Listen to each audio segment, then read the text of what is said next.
Welcome back, everyone. Today, we're going to talk about an important new bill that was just introduced in Congress. This legislation is designed to protect our gun rights even when the federal government shuts down. It's called the Firearms Access During Shutdowns Act, and it matters for every single gun owner in America. Let me explain why this is such a big deal and what we've already witnessed the government trying to pull during shutdowns. Before we get into the details of these 10 rules, I need you to do something really quick. Smash that like button right now if you care about protecting your Second Amendment rights.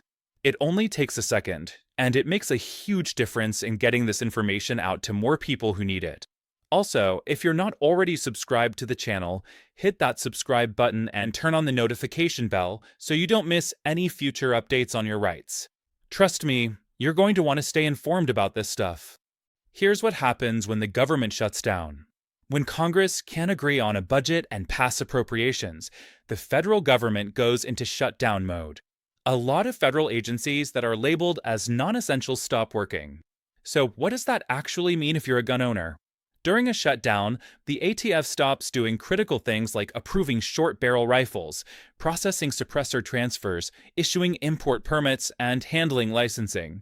Everything just stops. This isn't just annoying or inconvenient. It's a direct threat to our ability to exercise our Second Amendment rights.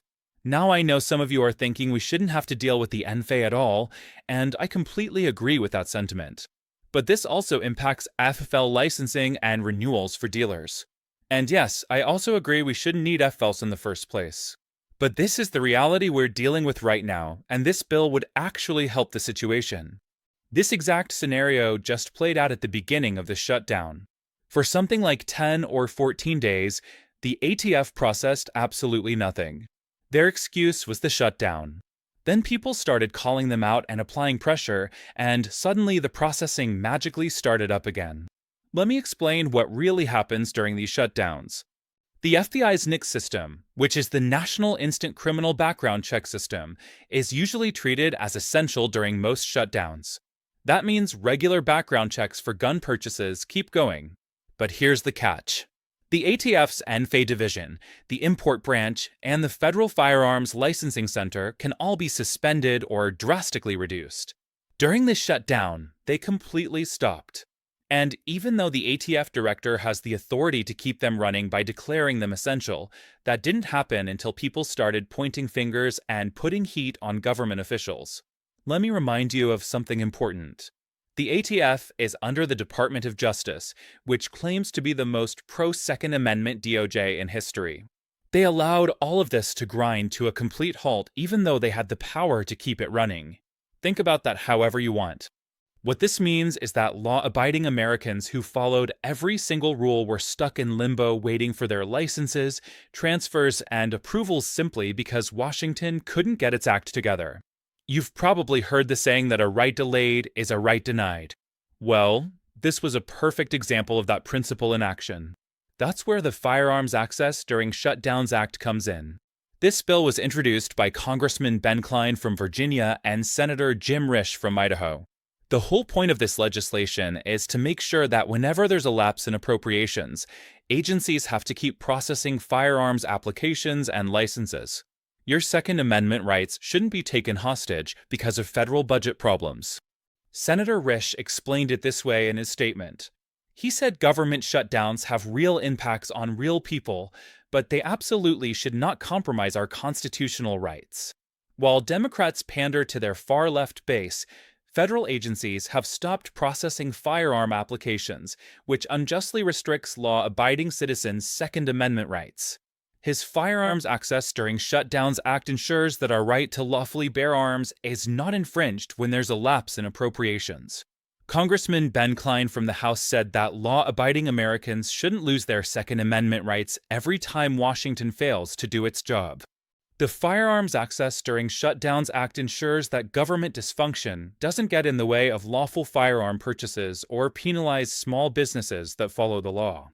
He's proud to introduce this common-sense bill alongside Senator Jim Risch to make sure citizens' rights are protected and lawful commerce continues regardless of whether there's a shutdown or not.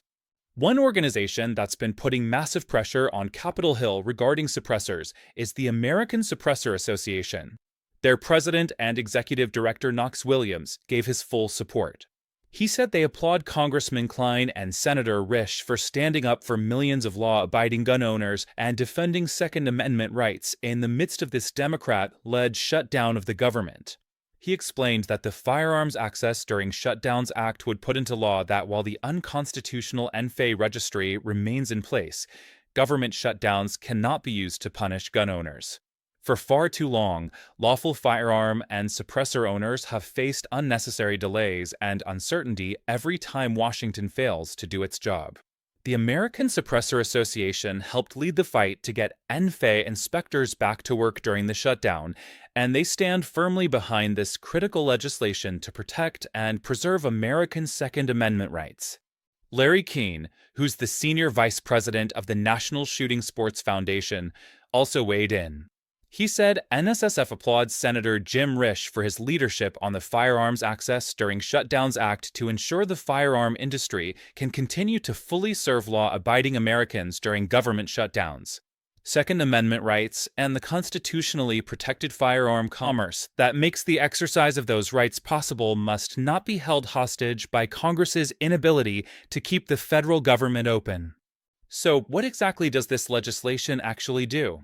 It's not very complicated. It's basically like 5 bullet points.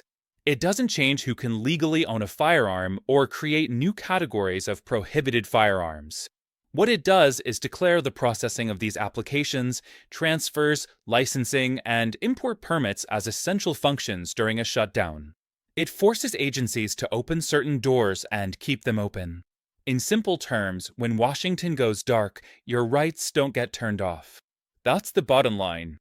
Why is this so incredibly important right now?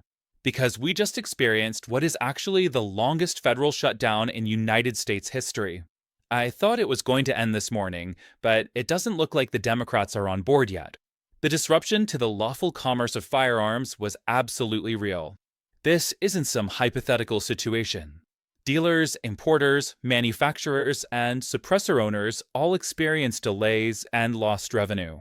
The legislative fix is straightforward, makes perfect sense, and is rooted in principle. The Second Amendment is not contingent on timely appropriations. The Firearms Access During Shutdowns Act is supported by major organizations including the National Shooting Sports Foundation, the National Rifle Association, Gun Owners of America, the American Suppressor Association, and even the Congressional Sportsmen's Foundation. Let's talk about what this means for you as a law-abiding gun owner. If you've ever waited for a suppressor tax stamp or an SBR approval, a license renewal, or an import permit, imagine that wait stretching on indefinitely because an agency is closed due to lack of funding. Meanwhile, they're still taking taxes from us, by the way. This is part of a much bigger fight. The left loves to exploit chaos and gridlock.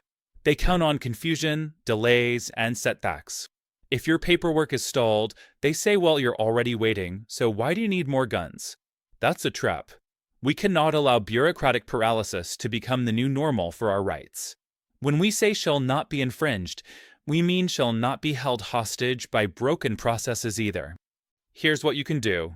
First, if you live in Idaho or Virginia or any state with senators who are now supporting this bill, call them. Call their offices. Tell them that you support the Firearms Access During Shutdowns Act and you want them to get this thing passed. Second, regardless of where you live, use this legislation as a template. Contact your Congress members and senators and tell them to support the legislation. And third, spread the word. Share this information with your friends. Use your social platforms. Let's mobilize because it's not just about this bill. It's about reinforcing the principle that our rights are not conditional on Washington's functionality. Now for a quick historical perspective. The founders refused to create a federal government that could shut down and deny us rights. The idea that our ability to keep and bear arms would depend on whether appropriations passed is absolutely absurd. It contradicts the very logic of a rights-based constitution. If your rights hinge on whether the federal government chooses to fund rights-enforcing agencies, then you really don't have rights, do you? You have privileges. And Americans didn't die for us to have privileges. Let's also talk about the risk here. Even if this bill passes, it won't be the end of the fight. Opponents will argue that it's about gun chaos or lack of oversight. They'll claim that any government shutdown should hamper even lawful transfers. That's where you and I step in. We stay vocal. We hold our representatives accountable daily, sometimes reaching out to them. Hit them on their social media accounts. They love being on there. Well, hold them accountable there too. Push for clarity, push for transparency, and push for safeguards. Because when you see a delay, you demand a reason. When you see an application stuck for months, you don't shrug your shoulders, you dig in. In closing, this legislation is a critical step forward to protecting our Second Amendment rights that are often tweaked and held against us when the government comes to an impasse. It's common sense. It's pro-freedom. It's pro-commerce. Yes, we don't need this whole structure. The entire thing is unconstitutional. And we're trying to fix that. We have to do that in the courts. Little chunks at a time. You're not going to have any judge in this country that's going to say all of it's gone immediately. They're just never going to do it. That is a pipe dream. I have that dream too. But it's just a dream. The Firearms Access During Shutdowns Act says we are open for business. Rights still apply. No budget delay. No shutdown exception. We also saw this on a bigger scale during the virus situation. If you remember, they forced every business to shut down during the previous administration and were able to get them to realize that the Second Amendment was on hold. And the administration immediately deemed all businesses around the Second Amendment, gun shops, manufacturers, and so on to be essential businesses. Thus, they couldn't be shut down because they tried it. They did it already. So that was on the national level. Everything was shut down. So don't ever forget. Some states seem to have forgotten. If you found this information valuable, do me a favor and hit that like button right now. It helps get this critical information in front of more gun owners who need to know about these changes. And if you haven't subscribed yet, make sure you subscribe to the channel and turn on notifications so you never miss an update on your rights. Share this video with every gun owner you know because this information is too important to keep to yourself. Thanks for watching, and I'll see you in the next one.